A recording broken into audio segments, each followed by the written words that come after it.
Today I have something to share with you. I have a friend, and I'm sure we all have good friends. Some of them leave a mark, some of them actually mean much more than others, but we have friends upon different levels depending on what exactly the relationship is and how it has unfolded, why it is there. Usually, normally, those who are with you from childhood are the ones who would probably be with you for a longer period of time. Not necessarily. Sometimes we make the best of friends later on in life. Sometimes we're let down by our friends. Now, I want to share with you something very interesting. When you have a friend, you do not become so close to them that you share with them information that no one is supposed to be knowing besides you. Because one day when you break up, they will really have too much of information about you. They will basically hold you at ransom. You need to know this. So therefore, it is a narration of the Prophet ﷺ. Some of the scholars say it may have stopped at the Sahaba, at the Sahabi. Some take it right to Muhammad ﷺ. However, it is brilliant advice. Stating that when you love someone, love them in moderation, which means you need to know the limits. You know, one day you may not be friends again.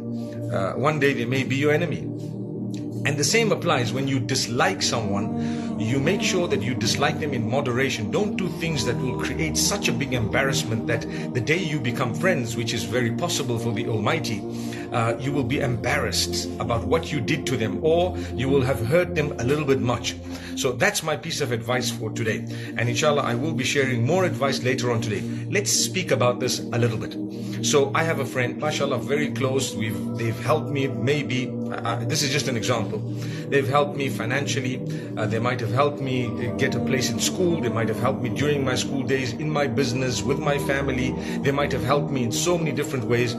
Does it mean that I must lower my guard, tell them every detail about my life, where I've sinned, how I've sinned? Remember, my brothers and sisters, when you share your sins with others, it's actually another sin. When you share your sins with others, it becomes another sin. The reason is, إِنَّ الَّذِينَ يُحِبُّونَ أَن تَشِيعَ الْفَاحِشَةُ فِي الَّذِينَ آمَنُوا لَهُمْ عَذَابٌ أَلِيمٌ فِي الدُّنْيَا وَالْآخِرَةِ. Allah says, those who like to share the stories and tales of immorality with others, they will be served a severe punishment because you drop the level of morality. Imagine everyone goes and describe how they committed a sin. If you're teaching someone a lesson and you're saying, you know, we're all sinful people, we've all done things that we're not happy about, we're not proud of, you know, we've changed. Recently, I watched a clip on Brother Mike Tyson. I'm sure you guys would know who Brother Mike Tyson is. And there was an interview where someone who was asking him the questions, the interviewer, was actually asking him about something way back. And he said, hey, listen, that was when I was 19, 20. I don't know what your aim is in asking me these questions, where you want this interview to go.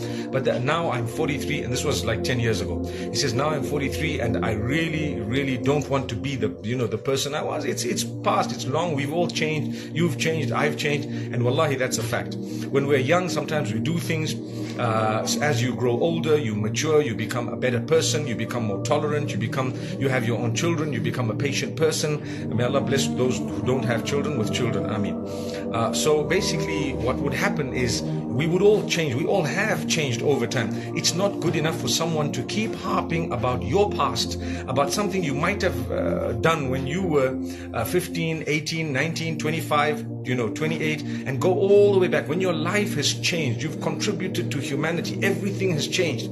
You've contributed in a positive way to society, to your family. You've become a beautiful person. The people around you actually love you as you are today, not as you were before. Don't let your past bog you down, but we should never bog people down based on their past. What that means is, don't hold a person's past way back against them. If it is fresh and they have not changed their ways and habits, by all means, you may want to say this was the case since you were young. You have not changed. But if you see a change, if you witness a person having changed, having really developed themselves, you need to learn from what Brother Mike Tyson said the other day. Sorry, it was an interview that I watched the other day, but the statement was 10 years back. Words of wisdom, honestly. And I've seen when we were young, he was the hero.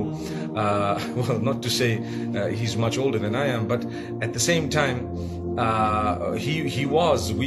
I've seen some of his fights. He was a champion, a person I've never ever seen to this day. I've never ever seen boxers who would actually catch my attention, so fiery and so, fired up. And the attack was so unique when it comes to Mike Tyson. He's the guy who's saying, hey, that was me a long time back. Stop asking me about and bringing up things that were a long time back. Now let's go back to what we were saying. So if, for example, you have something that you had done in the past that was not good and you shared it with your friends, one day when you're no longer a friend of that person, and that can happen, it has happened to almost all of us, where you've got a bosom buddy, a person who's very close to you, Allah takes them away to show you that the one who you're supposed to be the closest to is the Almighty. He alone will not let you down. The rest of the people can let you down. So when you get too close to people, sometimes the Almighty puts a crack there to say, hey, you got to know where your allegiance lies. Each one is for himself in the hereafter, but here, as much as we've given you friendship, you got to know your limits. So if you shared all your sins and everything and every detail of your business and how you operate your business and what you deal in, who your suppliers are, where you work and how you got the job and how much your salary is, and every detail of what your wife does and what your husband does and what your family members do and so on, that will be detrimental for your future, your well-being, the day that you break up with that person. I promise you, it is a powerful piece of advice. My brothers and sisters, this is something we all need to learn from. And because human beings are such that, your heart opens up to someone, you feel so close to them. I've learned something very dangerous these days. You have people who are recording private discussions, and sometimes they mean well, sometimes they don't mean well. But when I see a person with a phone in their pocket and the little camera is actually this way, is facing the people, I always say, I hope you're not recording, because if it's a private discussion, if I'm busy eating, imagine with these braces, it's not quite simple to eat. You look like you're struggling to chew, and you wouldn't like that image to actually come out in the public and everyone sees that, oh, you've been eating and you look so greedy and so on. And hey, let's learn to be people who are sincere and genuine, and we need to also have friends who will actually respect us. So it's beautiful where we have limits. When you tell someone, tell them a limited amount. When you share your happiness, make sure that you share it in a way that you do not give too much of information. You will lose your job. I promise you, your business partners will actually be stolen, or something might happen. They might get to someone. People are not all sincere. Sometimes your best friends become your enemies. Like I said, it's happened to almost all of us. If not every one of us, maybe not your best friend, but a lot of people who were close to us. As time passes, there is a gap that happens. Sometimes it's legitimately because we're busy, because we're far away, we still love each other. Sometimes distance actually makes the heart grow fonder, indeed. But I'm talking of a different type of a distance. The distance where you now no longer care for each other. You now no longer, get along with each other, like each other, no more, because of some misunderstandings that have happened. And sometimes it's irreconcilable. It happens with people who are married. Imagine, married, you marry someone you absolutely love, you ended up loving them, etc. And one day something happens, and what do you know? The next thing is divorced. Divorce is permissible. It's the worst thing that could happen, but it's permissible. So now what you need to know is, when you've given too much of information and when you've been too close where every movement of yours is known, trust me, you've just shot yourself in the foot. That's what you've done. That's what you've done.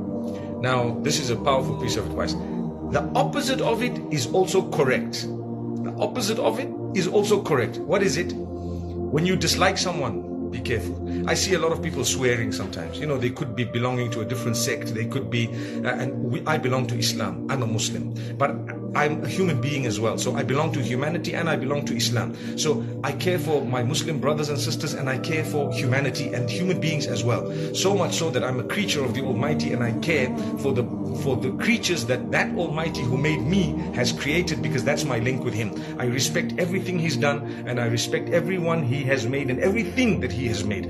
That's who I am. But now you find some people who don't understand. So they decide, because I think this way, because I belong to this particular religion, this particular sect, etc., etc., then I've got to say these hurtful, nasty words, and I've got to be derogatory. As soon as I see someone with a beard, for example, I've got to start calling him a terrorist. As soon as I see someone with a niqab or a hijab, I've got to call them a derogatory term. Excuse them. You know why? Because like I've said before, they hate you and their hatred has no limits to it. So it will go beyond the limit. It does happen with some Muslims as well, where hatred goes beyond the limit. I've seen it even with people of different sects. For example, people who disagree with you on one matter. You know, recently there was something that happened. People asked me a question. I'll give you an example.